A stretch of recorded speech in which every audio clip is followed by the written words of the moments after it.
What's up, guys? Welcome back to the JP and Trav show on the JP and Trav YouTube channel. As always, it's the host with the most, JP. And tonight, I don't have my esteemed co-host Travis J. Davidson with me. He is off at a family engagement, which really is just him, really being frustrated and sad about what's happened with, unfortunately, JJ McCarthy and his Vikings. So pray for him. Make sure y'all check in on him. He's having a rough go at it. But because of that, I get to have two of my buddies on here. One that has been on here a little bit, one that I don't think has ever been on here. So exciting kind of night for the show, and looking forward to talking to my guys and getting the chat involved. But without further ado, I'll let Jason introduce himself, and then Coop, I'll let you roll in as well. Yeah, man. Jason Watkins, Hall of Fame college football. And it is my debut on the JP and Trav show. I feel like I have arrived on Sooner Nation. So, yeah, man, excited to be here. Thanks for having me, bro. Yeah, man, JP, love being here again. It's been a minute, and it's we are over at Unfair Sports. I like to say that I am the janitor of all OU content creators. I just clean up some stuff, and the holy peacemaker. So that is me, unless there's Texas talk. Yeah. There's Texas talk. We all probably get to that level, but now we appreciate y'all coming in tonight, and make sure you like and share, comment.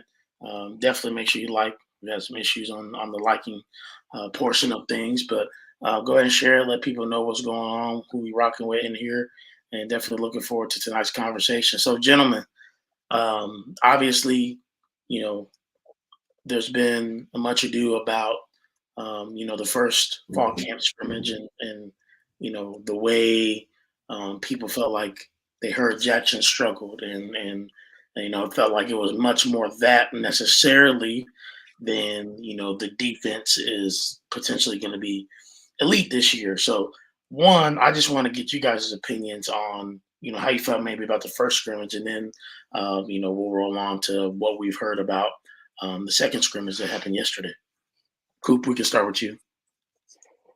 Yeah, I mean, I've covered this pretty extensively, that you got it across the entire nation. You're going to have any team with a significant defense is going to be running and calling the shots on scrimmage one.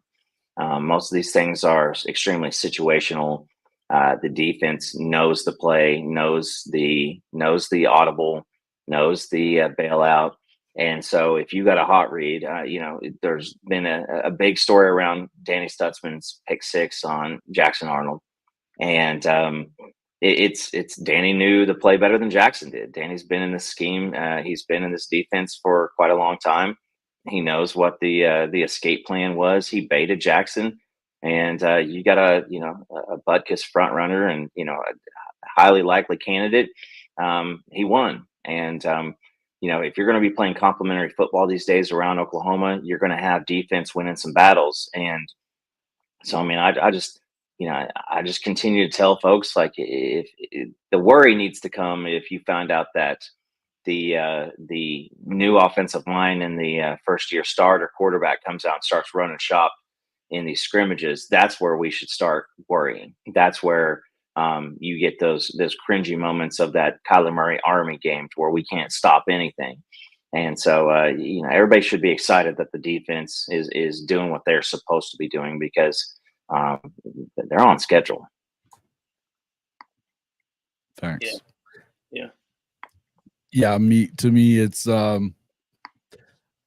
think Coop and I were talking about it a little bit yesterday, and we were talking about this kind of PTSD for a lot of the people in the fan base, when you're used to seeing it's a race to 50, because that's kind of what we've seen over the last 7, 8, 9 years or whatever. And all of a sudden you're not looking like you're going to get to 50. It's concerning. But I would also say that when Brent Venables was talking about it on Saturday, what's the first thing he said? When one side looks good, the other side's not going to look very good. And the good news is the right side looked good for you to win in the SEC. Period, point blank. If you're not doing it in the trenches and putting pressure on quarterbacks and locking up receivers, you don't win in this league. That's the bottom line with it. I looked at a tweet yesterday, and it reminded me of that completely. You know, it's from last year, and one of the reporters was asking BV in the press conference about you can't really simulate game situations in practice. And this, of course, this tweet was from Emmett Jones, and he was like, yes, you can. Yes, you can. And remember that when he's arguing and telling them, you know, if we're not treating every one of these things and making them feel like this is every bit of a fourth down play or a third down play or whatever it is, then we're not doing the right thing as coaches. That tells you right there, they are throwing the kitchen sink at Jackson Arnold. The other thing is, it didn't go well for Casey, and it didn't go well for Hawkins either. We know that's the case because we heard that straight from Teddy Lehman. Get over it, folks. They're going to win on defense sometimes.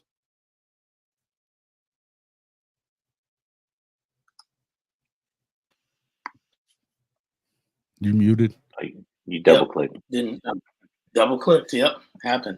What I was going to say, Jason, is you're absolutely right. And at the end of the day, we all know what a Brent Venables defense brings to the table. We all know that once he got his guys in here, once there's guys that have 3 years in his system, at some point we're going to start seeing results. Like last year, we saw results in terms of our takeaways.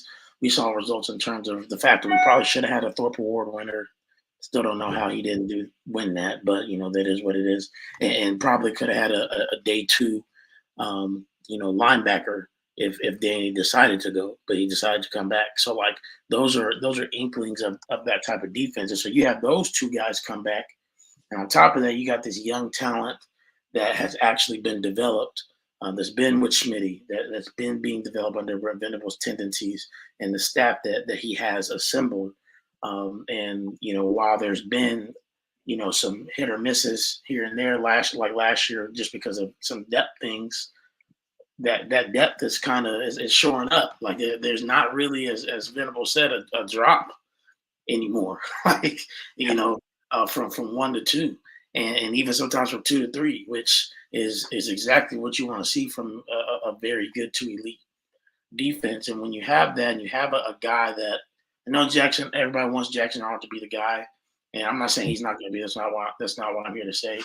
What I am here to say though is like, let's not forget this is it. This is going to be his first like real time, y'all. Like he's still young. Like Dylan Gabriel was. I mean, last year was his 5th year. Like, you know what I mean? And he did very well for us last year. And for whatever reason, I know he wasn't all that. And you guys have probably heard me say this, whether it's with Lebby or DG, that I feel like people were on their nuts too much. If I'm being honest, when I feel like they did a good enough job for us. You know what I mean? I understand that Jackson has way more potential, and I agree with that. But you're going to have to take some of the lumps with that because he's young. This is his 2nd year.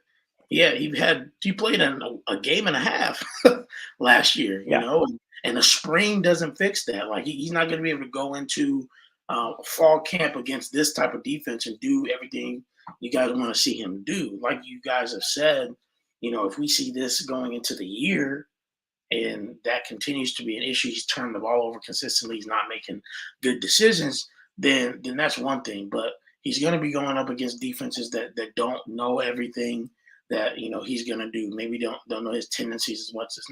He's not on film as much, but also Seth Luttrell is going to make life easier for him. Brent Venables is not doing that right now, and it's for a purpose. Mm-hmm. I mean, how many? They've been running the same playbook for what, 25 years? I mean, by and large. I mean, there's some wrinkles here and there, a little bit of differences, but it's not like this is brand new. Yeah. That's just kind of where I'm at on it too. But I do think I think you're right. But one thing I would say about, we saw things from Lebby and at times in their losses that it didn't always add up on what was being called. But I don't think that, I've always thought that the folks that were getting crazy about, especially Dylan Gabriel, was like, bro, come on. Of course he's not Caleb Williams. We get it. There wasn't the option to play Caleb Williams anymore after Yeah. Lincoln. So what are we even talking about? So in the end, but there's going to be things that Jackson can do that Dylan never could do. He can throw the ball deep and not be perfectly on time and get it out there far enough for a receiver to go run under it. I think he just has to trust the receiver to go get it at points too. But that's all part of learning this thing, right? Yeah. And Mason, you bring up a really good point, because all right, let's go with, you're returning the most defensive production in the SEC with this defense. You are trying to figure out what the best combination between 8 to 10 really, really good options at offensive line. And again, a guy who started one game. You also were without Jaden Gibson, Jalil Farouk, Andrell Anthony in that first scrimmage. And so there, you say like, hey, let's put Jackson up there with, without his top guys. And, again, Burks was out there, and we heard about 3 mistakes. And so if you're running 35, 40 plays and you make 3 mistakes with against a defense that's really, really good and knows what your first read and second read is. Yeah. But we've had scrimmages since then. We've had games since then. There's been an equal amount of wins and losses, for both sides. And that's just going to happen. And like you were saying, JP, you're finally to a spot to where you can roll Danny Stutzman off the field and you don't lose a lot. Yeah. You can roll, Gentry can come off and you don't lose a lot, because and you know how we do it on our show, the competitive depth is actually real for the first time in a very long time. Yeah, no, and Jason, to your point, and Koopy made some great points too, obviously, but to your point about Dylan Gabriel, like Jackson Arnold, I think is going to be, if I had to compare the two, like it's going from like Landry Jones to maybe Baker Mayfield. I'm not going to say that that's what Jackson's going to be, but like I feel like I don't even feel like people are treating Dylan like he was Landry Jones, but dang near is putting up the same type of numbers and was the same type of quarterback Landry Jones was. Like put up really great numbers, but maybe you just felt like he didn't have that it factor to win you the game you needed to win. However, he was still a really damn good quarterback. Like Dylan Gabriel is going to be a Heisman contender this year for Oregon. It's not like he's a butt crack of a quarterback, which it just felt like sometimes people would say that. Oh yeah. Anyways, all that to say, I think that hopefully people will give Jackson Arnold some grace and not expect, because what I think what happened is you heard all the clamoring for him and like, oh, like Jackson would have done this. His arm is so much more live and it's so much more this. And it's like, man, like just be ready, because he may make some young mistakes, and you can't jump on him expecting him to be better than Dylan was immediately, because Dylan was still very good. Oh yeah, and he's a bridge. Well, I think the times that you saw Dylan not play very good is because Lebby wasn't trusting him to do some of the stuff that he needed to trust him to do. When you only get half the amount of pass attempts in the Kansas game as Jason Bean, you don't really put that on Dylan. One mistake and he stops trusting him. Come on, man. Those are the things that if I had any issues, it was just with that sometimes it just didn't seem like Jeff had a goal in mind for what he was doing, with some of the play calling. And I'm not even going to sit here and just rip Lebby either. Obviously, they had a top 5 offense in scoring and total, so wasn't a ton to say. But I agree with. I go ahead and finish what you were saying there, Coop, because he was a bridge guy, but he's very good, very good. Yeah,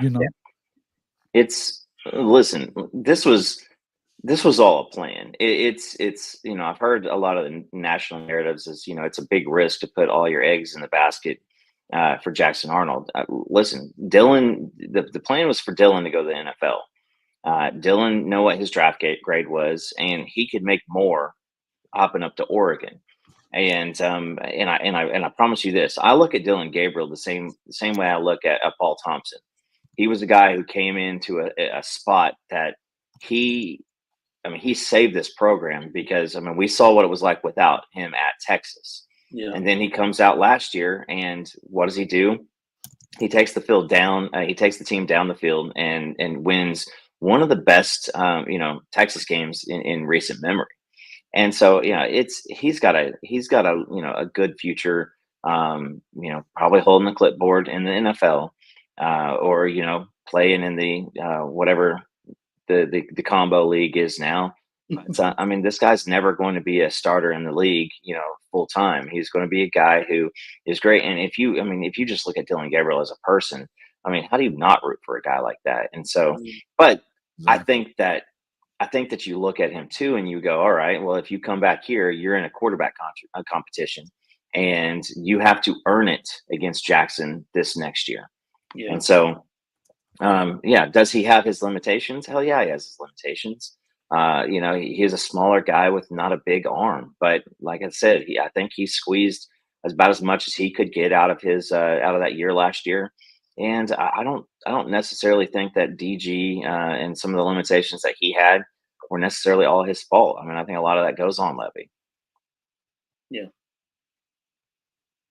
Yeah, 100%. And we'll move on from this topic, but I do Boomer 129. Look, I understand how you feel, but like, if you throw for 30 touchdowns, to me that's not like you're a game manager. Like, I understand the thought that Dylan Gabriel was a game manager, but I feel like he's in between game manager and like elite quarterback.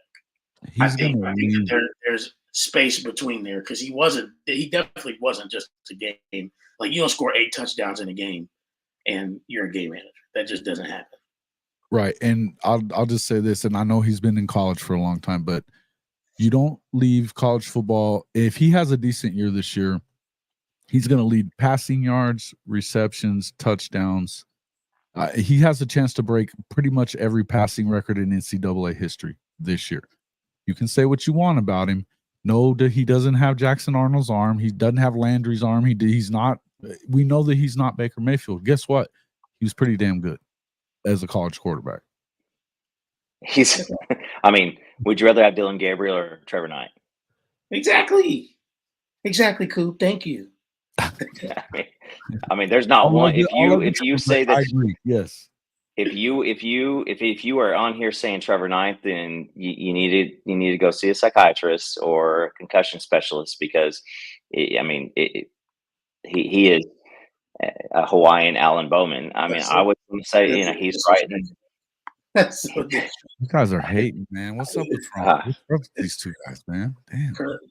Kirby's just a troll. I see that. I see that. I haven't seen him around, but I see that. I think Boomer 129 actually believe it, but it's okay. Exactly. Against Bama, it was 1 year. It was one game. No, one game. He had an out of body experience. It was like in old school when Will Ferrell, spouts off all the trivia.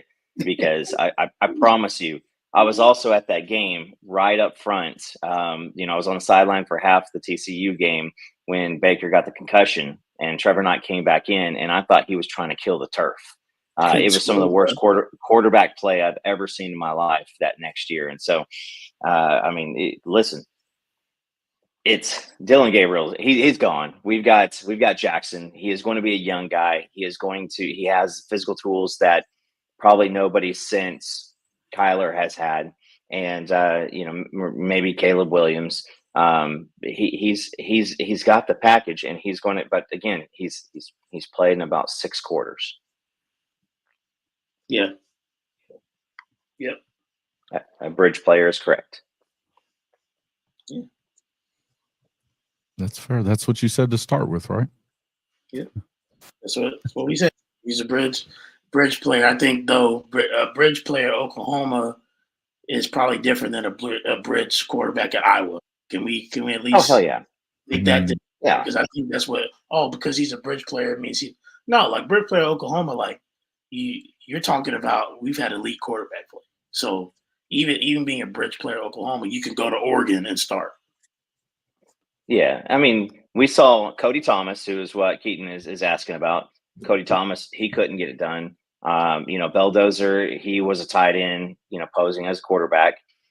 Listen, DG was better than that whole era. In between Landry and Baker, he's better than that. I mean, DG's better than Nate Hibble was. He's better than Paul Thompson was. But again, it was just I'm a baseball guy, Keaton. So the Cody Thomas love is kind of dual threat in my heart. But again, we got greener pastures going forward. Yeah. 100%. All right.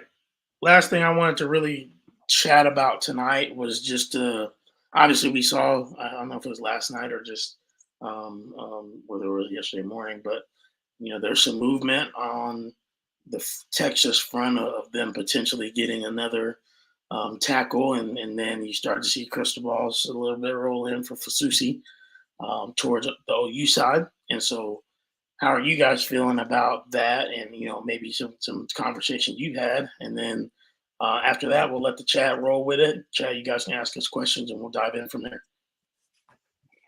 Go ahead, Coop. Man, I will say this. I think you got to give flowers out to Preston Gant and PG Show.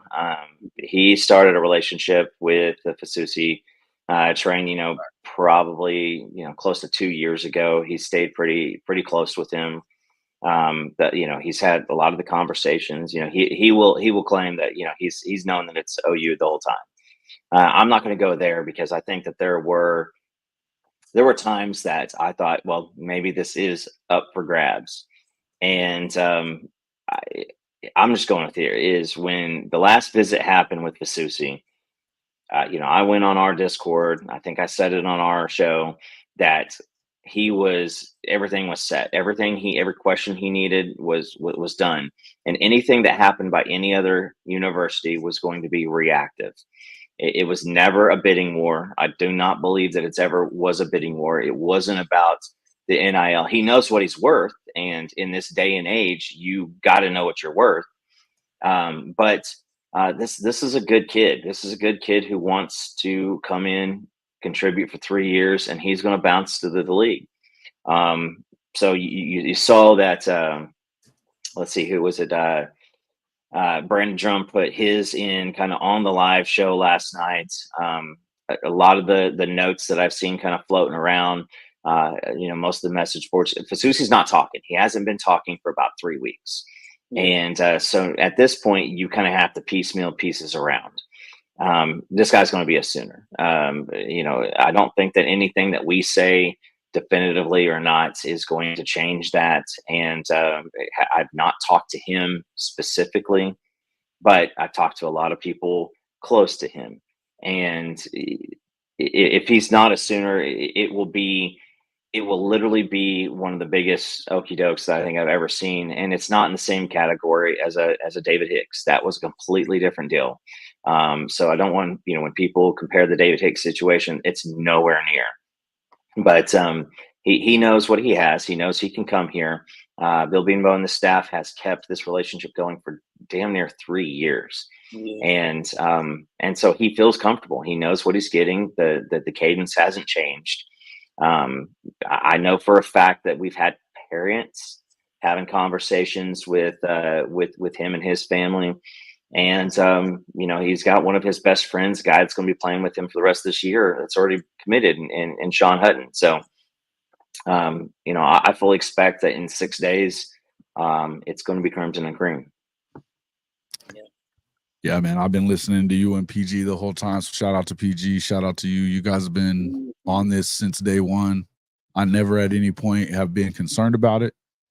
We get Texas guys in the stream all the time that are saying that Fasusi's coming to Texas. I've been saying, not according to my guys. So you guys know that I don't follow it the same way that you do, but you could tell that this was coming a long time ago. Shout out to PG, though. I mean, he's been at the front of this thing for a while now. Even when the Texas creators or the Texas insiders were saying that he was Texas all the way, he kept saying, no, they're not. No, they're not. So to me, I mean, it's clear that who knew what was going on. And look, this is for all the people that have been dogging on Bill Bedenbaugh. It's funny to me that it's the same kind of talk as what we've seen in the comments right now, is that you get, I had to kick a guy out of a stream last week because he was just kept on over and over talking, saying he was trash. And I'm like, the guy has more money being made in the NFL than anybody in college football. And we're continuing to talk about this because why? Because he didn't go to a bunch, because a lot of these kids that he gets don't go to every camp and pay up for those stars. If you believe in what one of these recruiting services say over a guy like Coach Bedenbaugh, you need to get your head checked. And I think that Stephen G, shout out to him in the chat. He had a really smart comment about it that same day. It was like, look, you also got to remember that you had a yoga instructor as a strength and conditioning coach, which allowed them to be a ton of negative recruiting going even towards Bill Bedenbaugh. That was on Lincoln and Wiley, you know. The proof is in the pudding. Yeah. Yeah, look, if we land for Susie, man, like I just need somebody to make an AI picture of Bill Bedenbaugh with like a grill in his mouth or something. Like I need a hard photo because I am so. I mean, you know, Jason, I know you tapped into the show, and Eric, I know you have it at times, but like me and Trav are on that wave all. Like if anybody brings up some Bill Bedenbaugh stuff, like we attack it because it's just like you have lost your ever-loving mind if you think for a second that Bill Bedenbaugh is not one of the best offensive line coaches in America. His track record speaks for himself. His protege center is literally about to be the highest paid center in the league here soon. Is the best center in the league currently right now. He's had 2 first-round tackles in back-to-back drafts. You know, he's gotten how many offensive linemen drafted, you know, in the last 10 years. Well, I mean, the most in 12 tackles in the league right now that are in the 2 deep. Yeah. It's like, what else do you want from the guy? I understand in their mind, like, oh, we need to see the elite guys. Why don't the elite guys come here? And it's like, doesn't matter if we have good offensive line play and if our offensive linemen are going to the league. Like at some point, the right guys are gonna come here, right? Like, and when you get 4 or 5 star like high level guys, I'm not saying we've never gotten that. Obviously, we have, but like I think of the last 2, the last 2 highest level recruits we've had, or who? Savion Byrd and Kayan Green, and where are they at? Where are they at? They gone.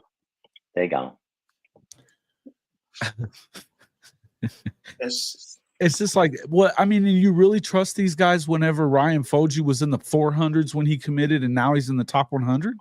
So you really and he's going all of a sudden he just he's better because you know, what are we talking about? Yeah. It's listen, I'm retweeting it right now because on July 2nd I said, are you ready for this? Who's signing the apology letter first? And I mean, he could mess around and get recruiter of the year. Bill Bedenbaugh is like, that's what I mean. You got an opportunity for not only, I think Hollenbeck he's in the same boat as Creed Humphrey. Creed Humphrey was a 3-star guy. Hollenbeck, this dude's going to be a freaking mauler. Darius Afalava gives me very, very, very much. My goodness. Gives me very, very Cody Ford vibes. Mm. Like just an absolute interior lineman that wants to go out and put hands on people, and he will block through the whistle. And then you got Foje, who's probably going to mess around and be a 5-star.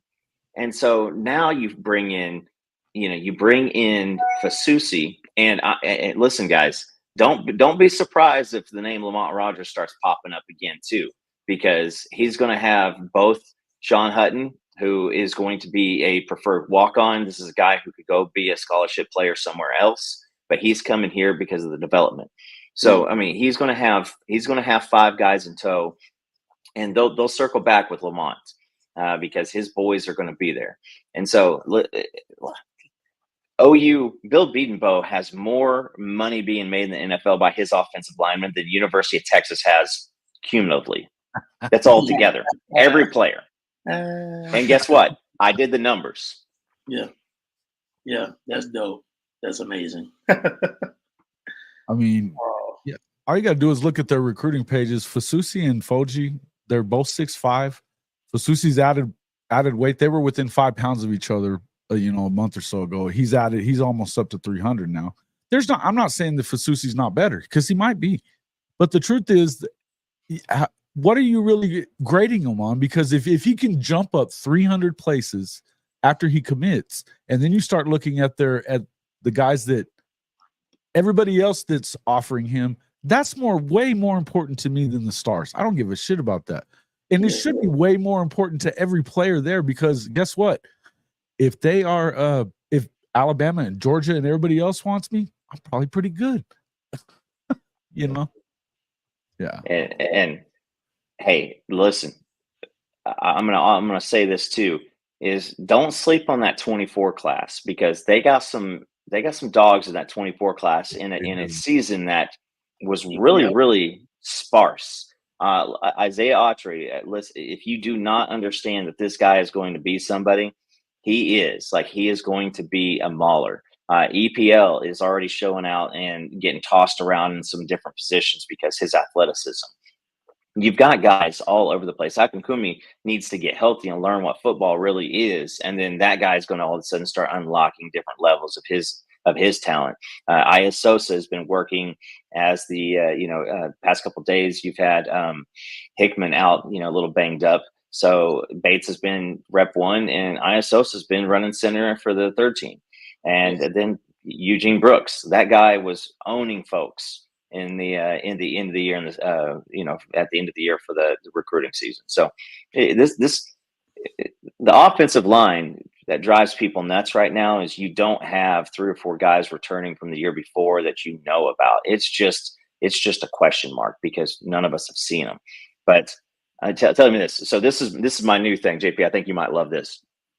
I want to see an end around on the goal line where EPL takes the ball, and I'm gonna call it the Star Destroyer package, because I think a jet sweep is a little too small, but I think that'd be called the Star Destroyer package, because you can run him out as a blocking tight end, and I mean, that's not fun to run into, right? Whether he is doing this jet sweep or whether he is, just taking it. I mean, Bimbo's going to cook this year, and he's got 10 guys who can play. Hey, so now it's enough said. Enough said about that right there. Let's roll into some questions from the chat. I know there's been a few already, but go ahead and start throwing in some questions, y'all, and we'll try to spend the next half hour just rolling with the chat. The other thing I did want to ask you guys, and we'll wait for some other questions to get in, but what type of atmosphere are you hoping to see if you guys are going to be there? Kuba, I'm assuming maybe you are, but at the opening game against Temple on Friday. It's going to be hot as shit. Yeah. Brutal. At least it'll be nighttime in a little while, right? Oh, I don't know, man. It's kickoff's going to, man, it's going to be tough. I think that I saw last year when this defense was throwing out goal line stops. It was the first time, 2014, 2013, somewhere around there. It was the first time since then that you could get in a red zone, and there was actually we might be able to stop them right here. Yeah. And then you saw it get to a point to where it was like, we're going to stop them right here. And so I think that people hearing about this defense, people are going to sit back. They're going to be quiet on offense. But this is actually, listen, Temple may be one of the worst offensive teams in the league. And so if this defense is who we think they are, we're going to see some noise, and people are going to start getting excited. And you start hearing all these things about, Michael Boganowski, who I think is an absolute freak of nature. And he is going to be a guy that people learn to love really, really quickly, because he is going to thump some folks. But you're going to start seeing some of these names, Danny Okoye, get to roll in, late second quarter, early third quarter. And people are going to start getting really, really juiced up for this, because defense is back in Oklahoma. So I expect there to be some rowdiness, and we're also going to sit here and we're going to go, dude, we're going to undefeated this year. There's going to be a lot of people who are, going to jump to the end of the season after watching that thumping. Hey, you do have to expect that. I've had a couple of people pop into the chat 11-1, 12-0, guaranteed. I'm like, wait, pump the brakes just a little bit, pump them brakes. I don't think it doesn't really matter what they do this year. They're going to be better next year. You know, the one thing I would say is that with the guys coming back, when you get Stutzman and Bowman coming back, and you have Ethan Downs and Woody Washington, that's leadership that you weren't really depending on having this year going into there. You know, they could have all been gone. So, to be honest with you, maybe it moves up the timeline a little bit. I think Nick Saban retiring moves up the timeline a shade as well. I don't buy Missouri for 1 second, not 1 second. So give me a break on that one. I don't know that I buy Ole Miss just yet. My concern games would be, and only because I never stop hearing how really good that Auburn is going to be at home because it's haunted or whatever. New Mexico State. Yeah, I mean, it is what it is, but you hear that. But if there's a concern, it's don't go in there flat, which I don't think that you would, but don't go in there flat. Well, then, okay, good. Aside from that, the Ole Miss game, there's a lot of talent there, but we haven't really seen a team full of, mercenaries that have gone and been that good yet. We just haven't seen it. So I'm more concerned probably about Tennessee at home, although I don't know how concerned I am about that. I'm more concerned about Alabama at home and obviously the LSU road game. I still think 9-3, 10-2 is a hell of a season. 9-3 could get you into the playoff depending on how the rest of the goes. It will with this schedule. I think that the Big Ten's scheduling the way that they're going to probably have 2 or 3 11-1 teams.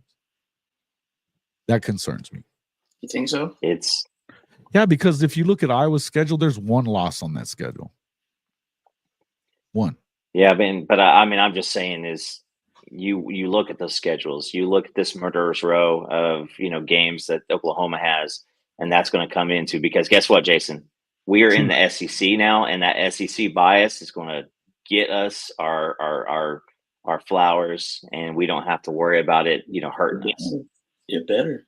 That's what I know. It's going to. Yeah. Thank you, Cornelio, for the $5 super chat. Appreciate that. Cornelio. And looks like Jason with the assist, so we appreciate that. It's our boy. Cornelio is the K-State guy. Cornelio is that a Willie McGee picture in your profile? I believe it is. I hope so. I believe it is. Yeah. Cool. What's up, Duck? Yeah, I got one. So I saw something about the tight ends in there. If you can pull that one up, yeah.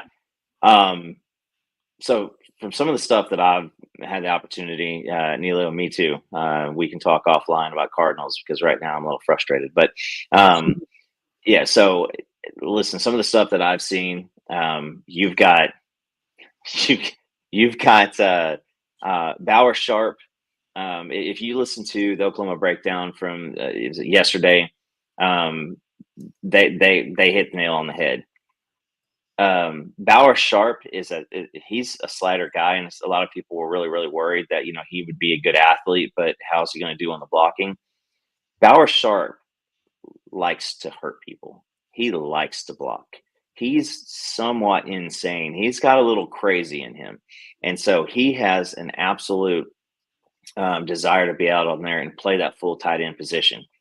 They've got him moving around. Listen, I will say this is Seth Luttrell is going to be moving guys around to create mismatches for whoever he wants to highlight.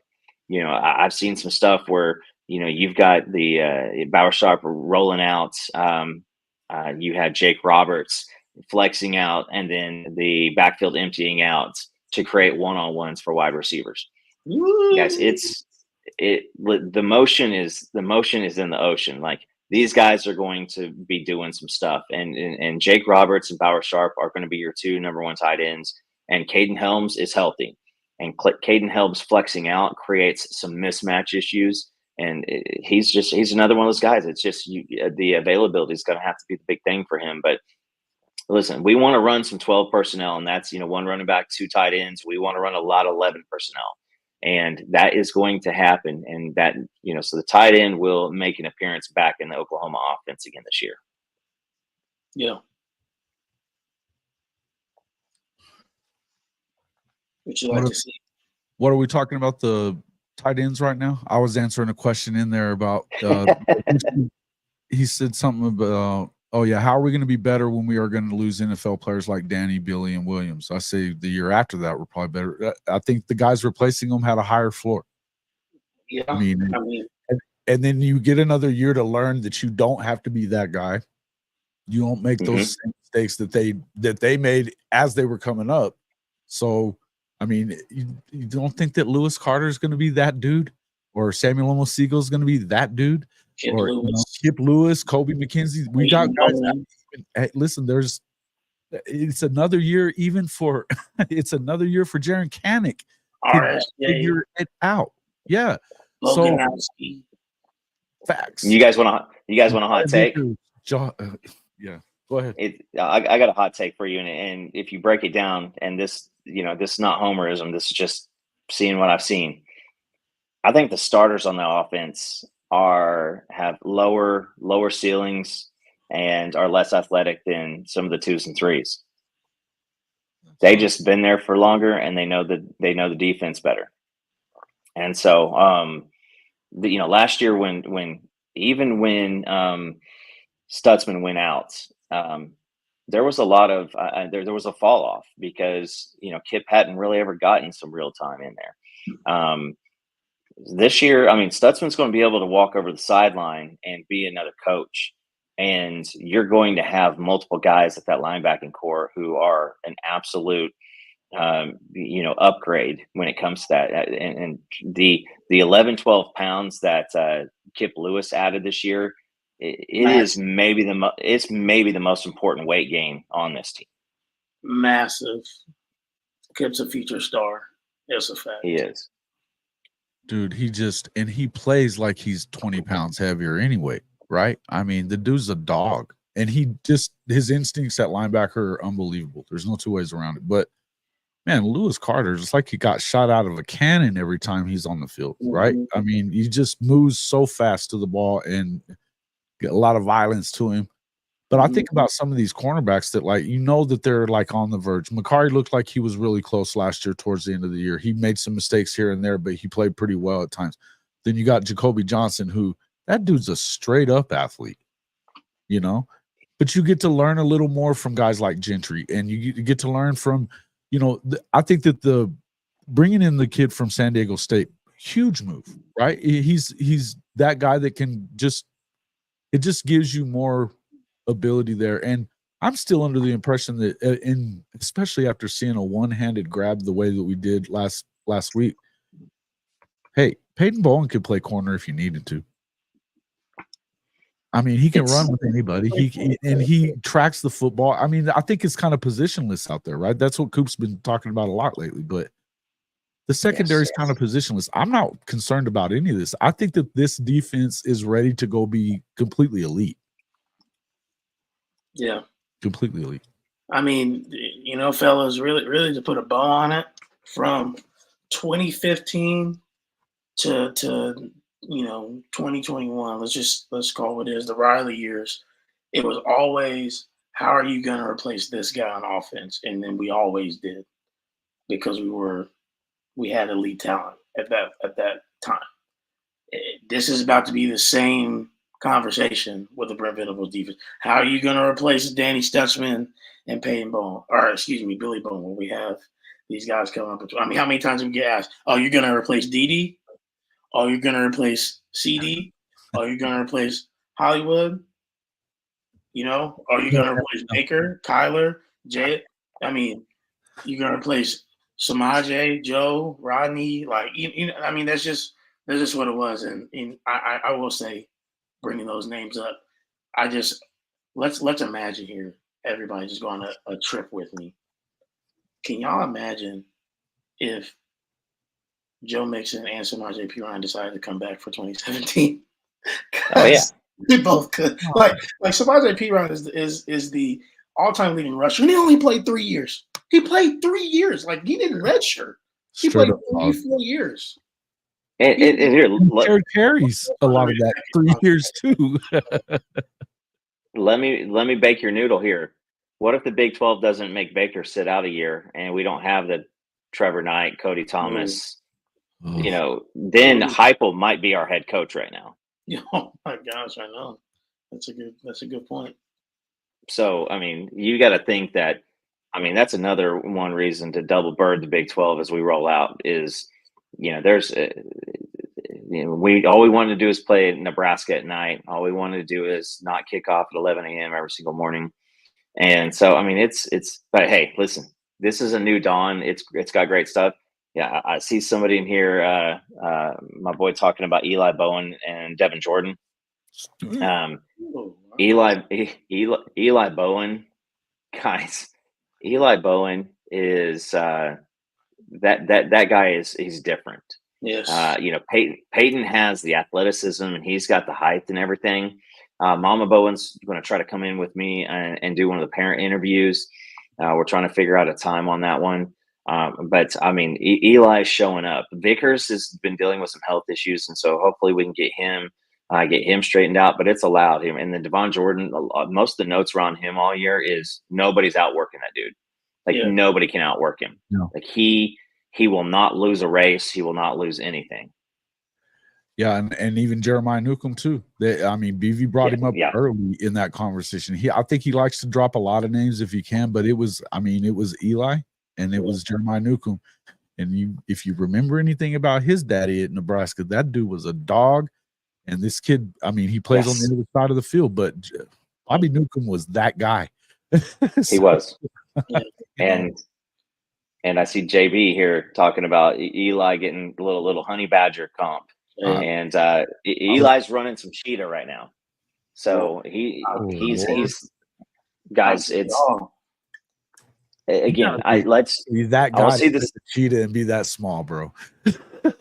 It's and I said it today because being 15 days out, we don't talk about Kendall Dolby. Kenai Walker has been the most consistent guy, in the defensive backfield, during this year. I mean, you've got RSJ, Peyton, and positionless football is going to happen. There's going to be times to where you're going to be like, why are there 4 safeties out on the field? It's because those guys are different. They're different cats. And we have that. We have that PTSD. We have the PTSD from Pat Fields and Justin Broyles, chasing down LSU receivers. Yeah. But now we've got absolute studs at safety. And it is. It's the short area quickness. It's Eli Bowen being able to recognize and see what a quarterback's eyes are doing, even when he's trying to mask it. Like the guy, I think he has the Denton interceptions record. I think during Peyton's senior year, I think he had like 8 to 10, somewhere around there. I mean, the dude, if you threw at him, it was coming back the other way. Yeah. I think he leads Denton Guyer all time in interceptions, period. And they didn't hardly throw at him his whole senior year. No, it was like 18 targets the entire senior year. And some of those were like bubble screens that he had responsibility on. Yeah. That's crazy. I did want to send a shout out to Kat. Appreciate $50 super chat. I think that this is definitely a potential case, just with the offenses that we had. If we had elite defenses, 2015's defense was actually pretty good, but just maybe what wasn't elite. And then obviously every year after that, it steadily went down from 2016, 2017, 2018. Unfortunately, with the offenses we had, 2 Heisman contenders in 2016, the Heisman winner in 17, the Heisman winner in 18, and nothing, unfortunately, to show defense. Yeah. So it's just frustrating. It's frustrating. I remember sitting in the Rose Bowl and thinking we should have won this game by 40. Bro, I cried. 40. Coach, I'd be pissed off hearing me say that again, but I've said it to him before too. They should have won by 40. It's ridiculous that they couldn't make a stop. But at that time, if you look at that, I was at the Orange Bowl the next year. when you look at that game at the Rose Bowl, they were the same size and they could match up with Georgia. The next year when they played Alabama and they're down 28-3 before I sat down, I think at the freaking Orange Bowl, it was like, yeah, they were already smaller. It's, again, a lot of that had to do with Lincoln and what they were doing, man. It was Texas Tech North up here. Yeah. Yeah, he's got it right. Is the days where you're averaging, and God bless those corners. Thing about it is you just couldn't hold up, especially in that pass happy Big 12, because those guys were taking hit after hit after hit after hit. And now, I mean, you've got Gentry pushing 200. You've got you got Woody Washington, who at the beginning of the offseason, I said, there's a world where Woody Washington doesn't have a position on this football team. But he has upped his game. He has really, really dug in, and I think that he's going to have some positional flexibility. But yeah, I think beyond Danny Stutzman, you're going to see that back seven. You're going to see those guys with a lot of different alignments, a lot of lineup, and it's going to be fun watching defense this year, because you're going to have an expectation at some point during the season to where we're going to be pissed off that we gave up double digits. And how long ago was it that we were saying, like, if you can just hold them to 30, we win every game. Yeah. Yeah. That's the point, that it's getting to. And I remember, okay, not that this is a great example per se, because I know Cincinnati wasn't the greatest team last year, but I was at the Cincinnati game because that's the closest the Sooners had been to me. Just an hour and a half from my house, literally. And I mean, obviously the offense should have done a lot more that day, but like, we won that game 20-6. And that not playing that good, right? Yeah. No, not at all. But it's like, it's so easy to feel, I'm mad, like we didn't. But it's like, we held them to 6 points at home. Yeah. Like, you know what I mean? And just remembering stuff like that. That's why I was like, oh wow. And the Iowa State game last year, listen, that guy turned around and basically ran whatever he wanted to run the next couple of weeks for Iowa State. I mean, this defense held him down. I mean, it is. Yeah. It was really bust, and after that, it was clamps. Yeah, and so let's see here. Record prediction. So I mean, my record prediction is 10-2, and I don't think that there's two games that I circle as these are the games we're going to lose. I think you've got Ole Miss, Alabama, LSU, and I'm missing something here, but I think that there's this being the SEC, it's going to be hard with some of the youth, with Jackson Arnold and with the new offensive line, that you just don't have your A game. And I think that that's how we lose a game. I don't think that there's a team on the schedule that you can line up, face to face and say, like, listen, we're the underdog significantly. So I mean, my record prediction is 10-2 this year. And I kind of feel like that's the floor. Yeah. Cool. Sorry, Jason. I've been saying 9-3, 10-2. I'm leaning more towards 10-2 at this point, but I think that you could. There's a couple of games I'm a little concerned with, but I think either way, it's a good season. I do see them possibly getting to that 10-2 mark, and the reason I say that is not that it may matter, because it's just Death Valley how it is when you go into Death Valley, but I have a hard time believing that they're going to be that good. I know everybody's picking them to go 10-2 or better. You've got them as a top 10 team. I have a hard time believing that when they didn't add anything of significance on the defense other than freshmen. So unless Dominic McKinley is that dude right out of the block, they're talking about moving Harold to the middle linebacker instead of putting him back on the defensive end. I don't understand that.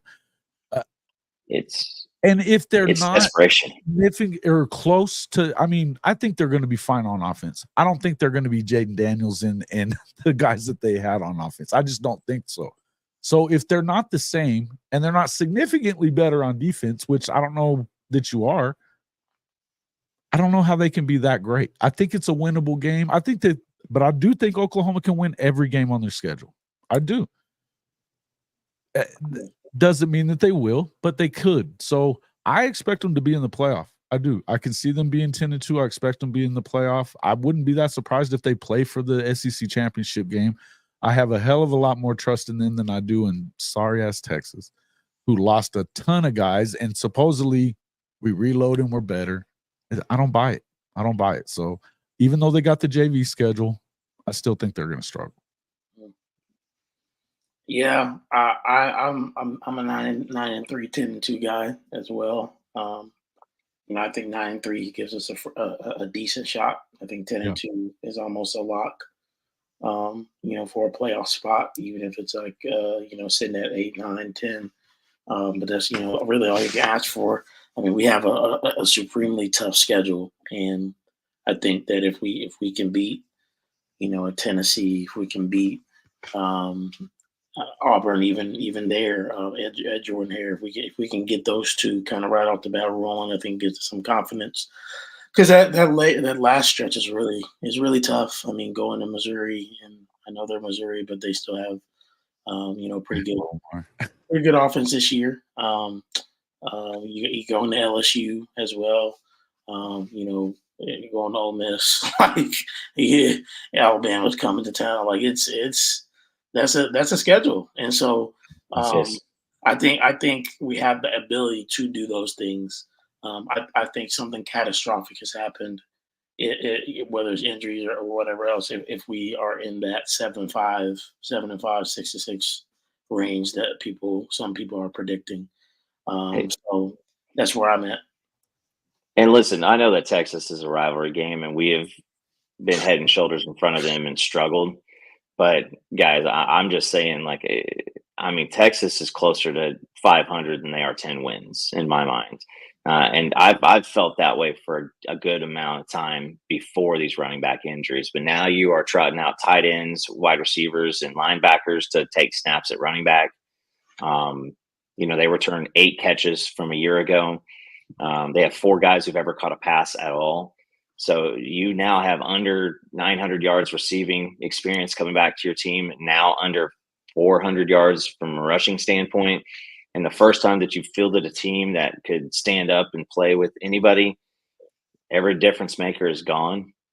And I've still yet to see a Texas defensive back in any spring scrimmage or highlights of drills or anything like that. It's always wide receivers showing out, but there's no defensive back in the area. Hopefully he's showing out. He's catching the ball by himself. My 5-year-old does that. So, and I don't see it with Texas. I think we're going to learn pretty quickly on week 2 that, they're going to go up against quite a tough defense up in Ann Arbor. And it's going to be hard for them to roll out a couple of transfer castaways and 8 catches and from the dude who dogged his own team about all their swimming trophies. They're in for a year. Yeah, and losing CJ Baxter doesn't help. Texas, oh man, it's too lit up. There it is. 8-4. 8-4. Jason, if they get 8-4, man, Sark deep shit.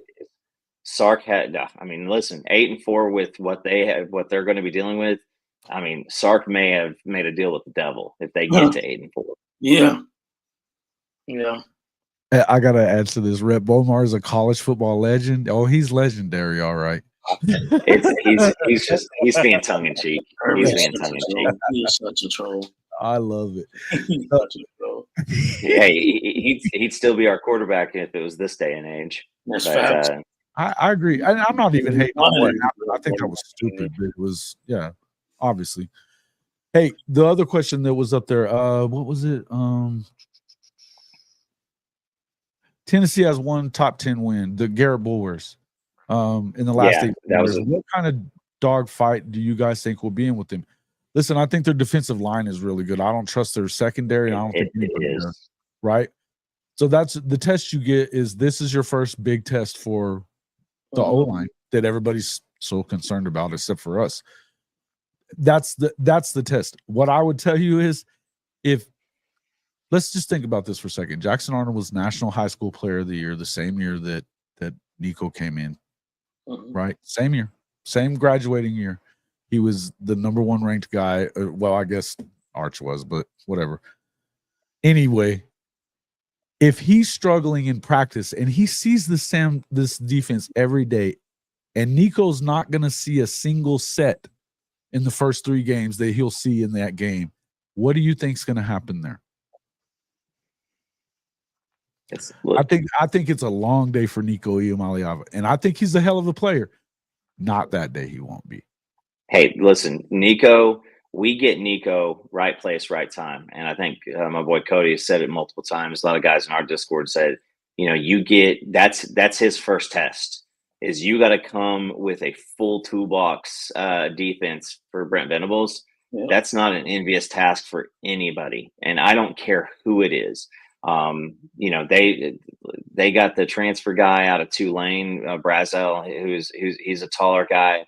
And I liked him at Tulane. What happens when you gotta step up. Squirrel is their best receiver, and he's a smaller guy. I mean, he had 3 good games last year, but outside of that, he was just a guy. So I mean, but it's right. Pearson, I think that Tennessee, like top 10, 15 players in the SEC. I think Tennessee's got 2 of them. And but listen, it's easy to veer away from a guy on defense. And that defense line is good.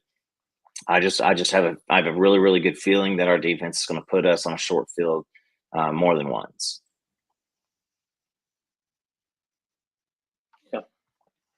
Yeah. Ask Jackson Arnold how fun it is to be a new quarterback. They're beating Jackson Arnold to death, but Nico's going to come in here and light him up, never having played against them. No, listen. I said this to a buddy. Have a great day for Jackson Arnold that day. I just think you had to have a better day than Nico. That's it. And listen, you can call me a wimp or whatever, but I think of it this way: is Jackson Arnold feels like I do when I was sitting in the tattoo chair. At certain points, I'm like, this mother effer is trying to hurt me. He just wants to hurt me. And he's just doing his job. And I just looking at him and he doesn't even pay me attention at all. And I'm killing myself because I'm like, why am I doing this willingly? That's how Nico's going to feel. Is he's going to be looking over there and Brent Venables is going to have a smile ear to ear. And Allie's going to have a smile ear to ear because they're going to put that guy in a washing machine and he's not going to know which way's up. I think there's a lot of quarterbacks that are going to get that treatment too in this league. For sure. Quinn Ewers. Hey, listen, Quinn may not be around for the OU Texas game. If they struggle up at Michigan, that Arch bandwagon is going to start linking up. It's already it ain't going to be already started. Yeah. Arch is still yet to. Quinn's still yet to play a full season of football, guys. And I think that it was one thing last year for him to be, 6 weeks into college football, but now he's had a full season. Listen, yeah, people will turn on Quinn Ewers pretty quickly. Well, and you were talking about Sark earlier, but I mean, you realize how that going into last year, there was a lot of Texas fans saying, I don't think Sark's got it. Now they're talking about how great he is over one season. I think he had it right last year. And if you hiccup with the JV schedule, he's in deep trouble. And he's gonna think about it. The type of team that Texas is, they're gonna ugly that game up in Ann Arbor. Hey, that's what Michigan wants. It's going to be a fight from minute one. I bet the ball never hits the air on the Michigan side. If they get a lead, it's over because they will just play smash mouth football for the rest of the way, keep it out of their hands, shorten the game, just like they did against pretty much everybody last year. Even though they're not the exact same, that's a tough game for Texas. Maybe they win it, but if they don't look good, Quinn's in trouble, right? Then you lose to Oklahoma, and they're losing the next week too to Georgia. That's already 3 losses. He's in deep shit after that. They could completely come apart after that. They're not used to being mentally tough. They haven't been. So yeah. Look, I think it's a lot of hopium down in Austin, but I don't trust them. Hey, 7 Sark got the name for a reason. I listen, guys. I'm just telling you this, and they don't see it coming. I listened to the Orange Bloods podcast for the first time ever last night, and they were the beginning conversation. JP, don't laugh at this. If we are 11-0 going into College Station, do we rest Quinn? That was their opening conversation on the podcast for orangebloods.com. And I was listening and I was like, okay. Do you realize there was an argument going on Twitter last week about whether or not Quinn Ewers could become the best quarterback in Texas history ahead of Vince Young? Mm-hmm. And it was like a real argument. What? No, there were Texas fans hopping in there and they were like, it would be 4 bowl wins. It basically 4 bowl wins going through this 12-team playoff. If they win the national championship or the Natty plus they're going to win the SEC championship. They said they're going to beat Georgia twice, and Quinn was going to win the Heisman. Have they been paying attention to Quinn? Like, have they watched him play football? I think it's the most blasphemous thing I've ever heard, and I'm not a fan of Vince Young. He was great, though. I mean, listen, Quinn's not in front of Major Applewhite, Vince Young. He's not in front of Ellinger. No. Colt McCoy. He's not in front of Colt McCoy. No, I mean, did circles around this cat. But again, bro, you don't think that way because you're not capable of it. Guys, I promise you, go to the orangebloods.com. I mean, give them the clicks, for this one. You go in it. It went on for quite a while. Yeah. Quite a while. It's like when Ketch said that nobody at Texas even thinks about losing the Red River last year. Yeah, they don't. It's not a rivalry anymore to them. I mean, don't you have to at least get close to 500 for it to be a rivalry? Yeah, man. Since they integrated the game, it's all OU. Since Color TV. That's absolutely insane. Color football players too. But good grief. Well, guys, I appreciate you guys coming on. It's been a super solid episode. We definitely got to have you on again. Definitely, Coop. Been too long, and Jason, man, thanks for popping on your first time. Coming out. Thanks for having me, man. I feel like I was promoted today. It was fun, and we're definitely gonna do it again. Definitely, Jason gotta get back on with you. Kirby makes me like belly laugh every week.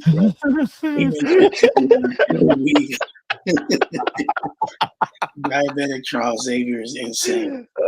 Oh man, dude, that's I'm awesome. sending that to Brig. Oh my god. Oh my god. Woo, man, what a great. Honestly, that's a great.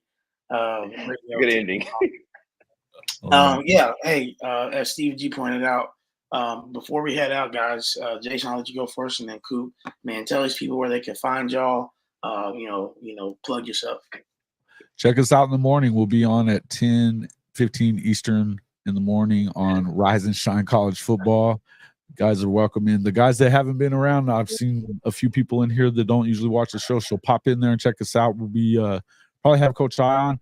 Love to have any of these guys come on anytime they want to, but I know JP's got, he's the principal and the athletic director and the coach of the year. I mean, and congratulations on that. I hadn't got to talk to you face to face since your state championship. Congratulations, on that, coach. So excited for you on that deal. But yeah, man, anytime you guys want to pop on, we're definitely going to be talking ball in the morning. So good to see everybody in here. And again, thanks for having me on, man. I appreciate it. Yeah, brother. Thanks for coming. Cool. Yeah, Unfair Sports, Unfair Sports Sooner or Later podcast. Jay and I have been plowing at this. I mean, I'm coming on 2 years with Jay. He started a little bit before me. Believe it or not, I was running a Bitcoin radio show, and that's when Jay was like, "Why don't you hop on and do this with me?" And I was like, "Please."